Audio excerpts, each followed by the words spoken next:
안녕하세요. Did you know there are 7 common ways to say I know in Korean? Quite a lot, right?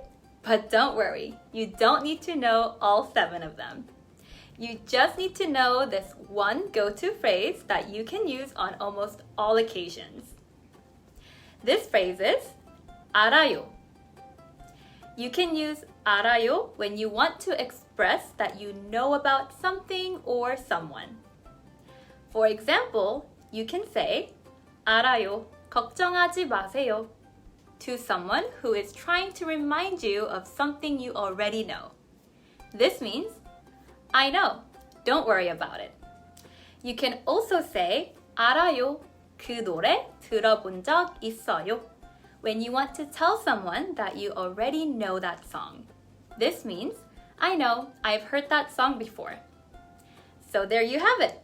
If you want to learn about other ways of saying I know in Korean, head over to our resource guide in the link below.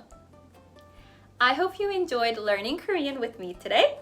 다음에 또 봐요.